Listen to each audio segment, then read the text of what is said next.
வணக்கம். இன்னைக்கு நாம வள்ளலார் பத்தி கொஞ்சம் ஆழமா பேச போறோம். குறிப்பா நீங்க கொடுத்திருக்கிற இந்த மூல குறிப்புகள் அடிப்படையில. வள்ளலார் அடைஞ்சதா சொல்றாங்களே அந்த ஒளி உடம்பு மரணமில்லா பெருவாழ்வு அத பத்தி தான். ஆமா, இது ரொம்ப சுவாரஸ்யமான ஒரு விஷயம். ஆமா, இதோட நோக்கம் இந்த மூலங்கள் என்ன சொல்லுது, வள்ளலாரோட அந்த நிலை என்ன, அவர் எப்படி அதை அடைஞ்சார், இதை புரிஞ்சுக்கிறது தான்.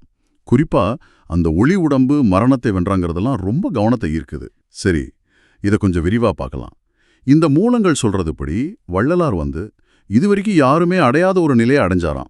அதாவது தன்னோட உடலையே ஒரு ஒளி உடம்பா மாத்தி அருட்பெருஞ்சோதி ஆண்டவரோட ஒன்னாயிட்டாருன்னு சொல்றாங்க. ஆமா, இதுல முக்கியமான கருத்து என்னன்னா, இந்த நிலை பிரபஞ்சத்திலேயே வேற யாரும் அடையாத ஒண்ணுங்கிறது தான். வள்ளலாரே கூட அவரோட பாட்டுல அந்த அருட்பெருஞ்சோதி அகவல்ல மூவரும் தேவரும் முத்தரும் சித்தரும் யாவரும் பெற்றிடா இயல் என கழித்தன அப்படின்னு சொல்றதா இந்த குறிப்பு சொல்லுது. ஓ, அப்படியா? ஆமா, இதுக்கு அர்த்தம் என்னன்னா, இந்த ட்ரெடிஷ்னல் இறைநிலை வடிவங்கள் இருக்கு இல்லையா, அதையெல்லாம் தாண்டின ஒரு தனிப்பட்ட நிலை இது. இங்க சுவாரஸ்யமான விஷயம், இந்த வரிகளே அந்த நிலையோட தனித்தன்மையை நல்லா வலியுறுத்துது. இது நிஜமாவே ரொம்ப ஆச்சரியமா இருக்கு. மூவர், தேவர், சித்தர் இவங்க கூட அடையாத நிலையா? ஆமா, மூளை குறிப்புகள் அப்படிதான் சொல்லுது. அதனாலதான் இது ஒரு யுனிக், தனித்துவமான நிலைன்னு அழுத்தமா சொல்றாங்க. அப்ப சரி, இவ்வளவு உன்னதமான நிலையை எப்படி அடைஞ்சார்? மூளை என்ன சொல்லுது? ஏதாவது கடினமான பயிற்சிகள், தவம் அந்த மாதிரி? இங்கேதான் விஷயம் இன்னும் ஆழமாகுது. மூலம் சொல்ற மிக முக்கியமான காரணம் கருணை. கருணையா? ஆமா, வெறும் கருணை இல்ல, குறிப்பா ஆன்மநேய ஒருமைப்பாடு. ஆன்மநேய ஒருமைப்பாடு, அதாவது எல்லா உயிர்களையும் எந்த வேறுபாடும் இல்லாம தன்னுயிர் போல பாக்குற குணம். அவரோட கருணை வார்த்தைகளால விவரிக்கவே முடியாத அளவுக்கு ஆழமானதுன்னு மூலம் சொல்லுது. எல்லா உயிர்களையும் தன்னுயிர் போல பாக்குறது, இது கேட்க எளிமையா இருந்தாலும் நடைமுறையில நிச்சயமா ரொம்ப கஷ்டம்தான்.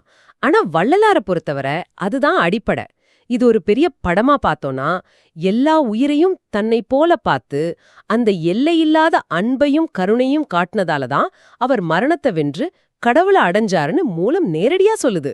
அப்போ தவம், யோகம் இதெல்லாம் இல்லையா, கருணை மட்டும்தான் காரணமா? ஆமா, அந்த ஆழ்ந்த கருணை தான் முக்கிய வழி. இது ஆன்மீக பாதையில கருணையோட மையமான முக்கியத்துவத்தை நல்லா காட்டுது. ஆஹா, சுருக்கமா சொல்லணும்னா இந்த மூலங்கள் படி வள்ளலாரோட அந்த தனித்துவமான ஆன்மீக நிலை, அதாவது அந்த ஒளி உடம்பு மரணத்தை வென்றது, இறைவனோட இணைஞ்சது, இதுக்கெல்லாம் காரணம் அவரோட அந்த ஆழமான கருணை, அந்த ஆன்மநேய ஒருமைப்பாடு தான். சரிதானே? மிகச்சரியா சொன்னீங்க. கரெக்ட். அப்ப கருணைங்கிறது வெறும் ஒரு நல்ல குணம் மட்டும் இல்ல, அது மிக உயர்ந்த ஆன்மீக நிலையை அடையிற ஒரு வழியாவும் இருந்திருக்குன்னு இந்த மூலம் காட்டுது. நிச்சயமா, கருணைக்கோ மூலம் சொல்ற இந்த அசாதாரணமான நிலைக்கும் ஒரு நேரடி தொடர்பு இருக்கிறது நம்மள ரொம்ப யோசிக்க வைக்குது. இது ஆன்மீக முன்னேற்றம் பத்தின நம்மளோட வழக்கமான புரிதல்களுக்கு ஒரு புதிய பரிமாணத்தையே சேர்க்குதுன்னு சொல்லலாம். ஆமா, இது ஒரு முக்கியமான கேள்வியை எழுப்புது. கருணையோட சக்தி நாம நினைக்கிறத விட ரொம்ப ஆழமானதா? அது பௌதிக விதிகளையே கூட மாத்த முடியுமா?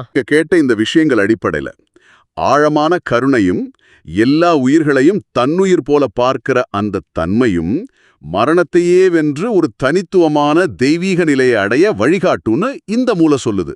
இந்த ஆன்மநேய ஒருமைப்பாடுங்கிற கருத்தை, அதாவது மற்ற உயிர்களோட வலிய தன் வலிய உணர்ற அந்த தன்மை, இதை பத்தி நீங்க கொஞ்சம் சிந்திச்சு பாருங்க. இந்த கருத்து இன்னைக்கு உங்க பார்வைய இல்லனா மத்தவங்களோட உங்க உறவை எப்படி பாதிக்கலாம் யோசிச்சு பாருங்க.